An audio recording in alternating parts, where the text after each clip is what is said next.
This is Shaping America, presented by Jenna Carringer, and I chose option 1, which was the 2-day lesson plan. So as an overview, my lesson plan audience was my 10th grade American history class. That is who I would do this lesson with.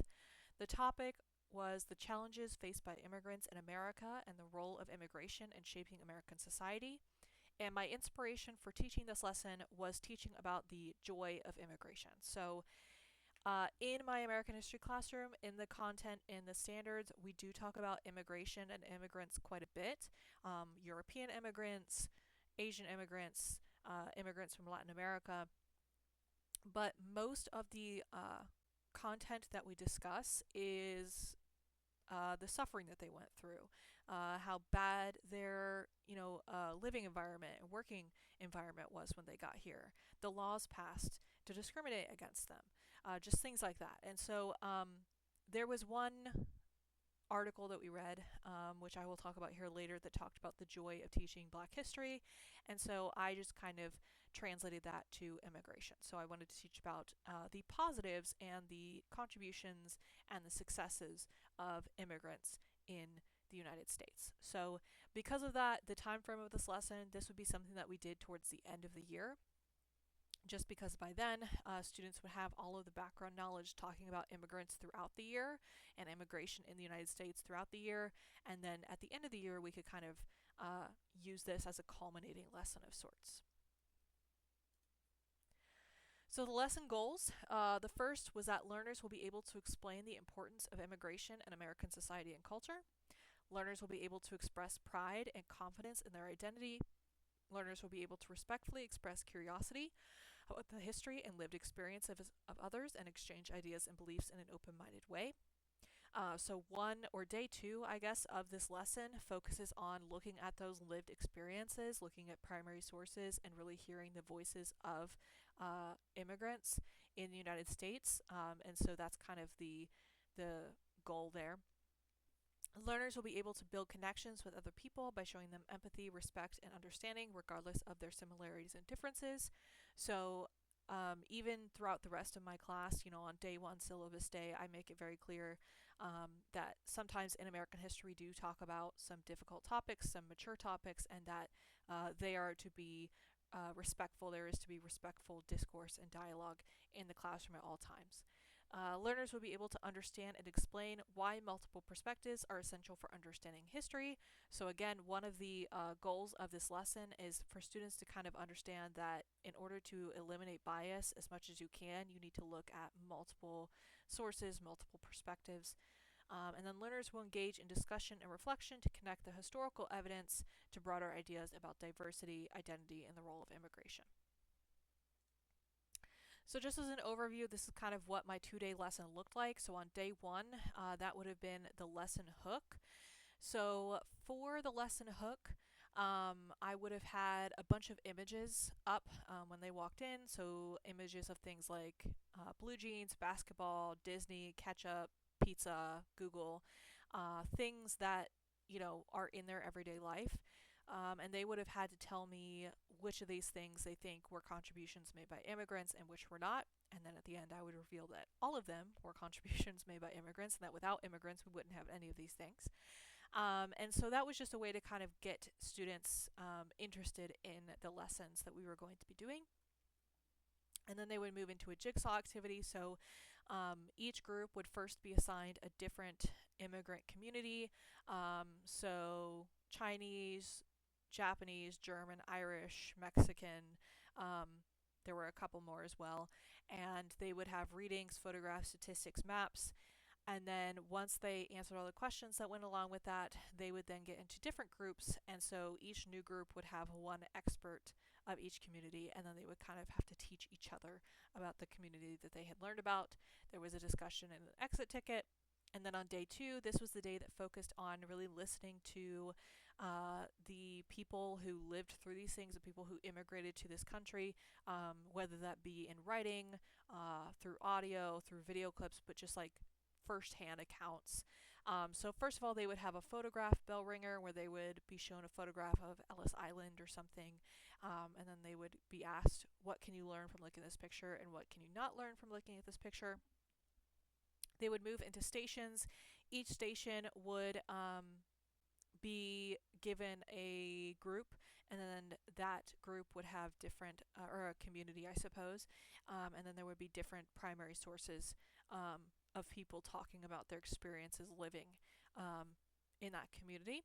They would answer questions, and then there would be a discussion, and then there was a closing reflection activity where there were four different statements about it, and they had to stand somewhere in the room with whichever statement they agreed with the most, and then that would kind of they would explain it and they would open it up to discussion as well. So some highlights of my project: designing a lesson that focuses on joy. So like I said, most of what we talk about in American history is, I mean, it's a lot of just kind of sad, negative things. It's war, it's people dying, it's, you know, things that we did to other groups like Native Americans, people living in the slums in the cities. I mean, and so like this lesson was designed to focus on something positive, to focus on the positive impacts and contributions of a group of people, and in this case, it was immigrants.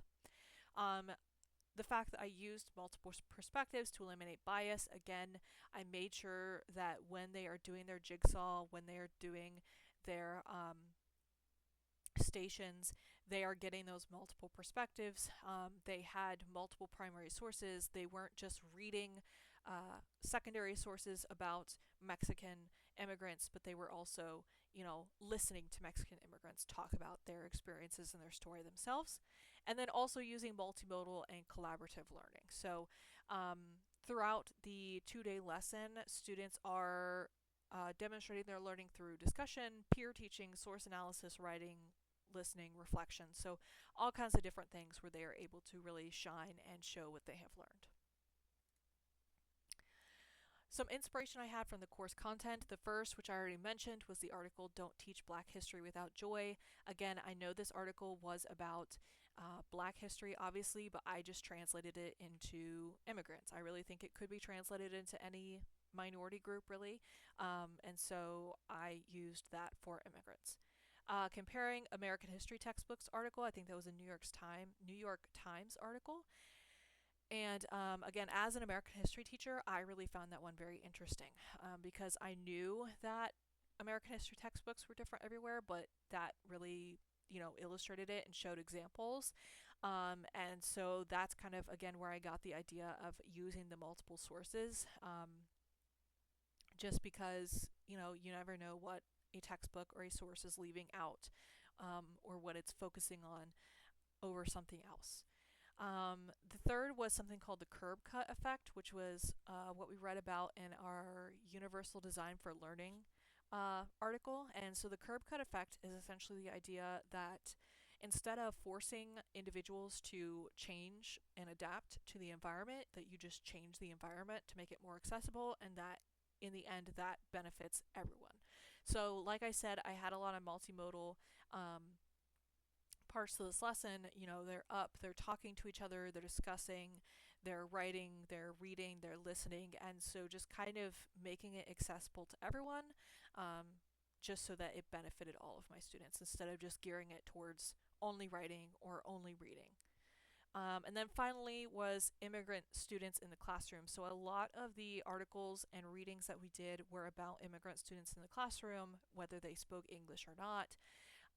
And I got inspiration from that because I felt like a lot of the time these immigrant students, learners, are not seeing themselves in the course content. In American history, most of what we talk about and who we talk about are the accomplishments of white males. And so I wanted to give learners who come from those immigrant communities the ability to see themselves in the classroom content as well. Some reflections. I did have a little bit of trouble balancing the trauma versus the celebration. So again, even though this lesson is all about celebrating the joy of immigration and the positives and the contributions made by immigrants that make America what it is today, I didn't want to erase the bad things that have happened. We have talked about those things, like I said, throughout the rest of the course, the rest of the year. So it was just kind of trying to balance those two things. Representing diverse experiences was something I struggled with just a little bit, just because there are so many different communities that you can pick from. And so I ended up, picking the ones that I felt like were the most relevant to the content that we had already studied in American history by the end of the year. But obviously, there are so many out there that I could have chosen. Finding authentic voices that also didn't only talk about the negatives. So it was a lot harder than I thought it was going to be to find those primary sources where immigrants are talking about their experiences. Most of the sources I found were things from like the 1700s, which is cool, but that's not, what I'm looking for this lesson. And also, a lot of the stories from immigrants are unfortunately stories about the bad things that happened to them. So, for example, when I was looking at finding voices of Japanese Americans, most of the primary sources I found were people talking about their experience living in the internment camps in World War II. So, just kind of finding those voices and then also making it relevant. I think I did hopefully a good job of including a large range of communities and groups so that all of my students, no matter where they come from, would hopefully be able to see themselves in that and have this lesson be relevant to them. The last thing is raising awareness. So how is this lesson raising awareness? How is it celebrating social justice? So the first, of course, is that overall this lesson is a celebration of immigrant history. The goal with this lesson is for students to be able to see and explain and recognize the contributions that immigrants have made to this country. At the end of the day, this country would not be what it is without immigrants. And especially with the world as it is right now, the United States as it is right now, I think it's important for students to remember that immigrants are part of who built this country, and we would not be who we are today without them. It also examines sources to limit bias. So, again, having those multiple sources to limit any kind of bias in what they are reading. It promotes empathy for others. So, by looking at those primary sources, by kind of listening to the voices, listening to their own experiences, it's promoting that empathy, caring about other people, caring about what they've gone through, really listening to them. And then representation and belonging, like I said, just making sure that my students who aren't white, are still seeing themselves in the class content, and they're not just seeing themselves in the bad things that we talk about, but they're also seeing themselves in the cool things, right? Like, oh, an immigrant, brought pizza over, the Italian immigrants brought pizza over, and things like that. And like, that's cool and interesting for a high schooler. And so just making sure that they know that their groups and their communities had positive impacts as well.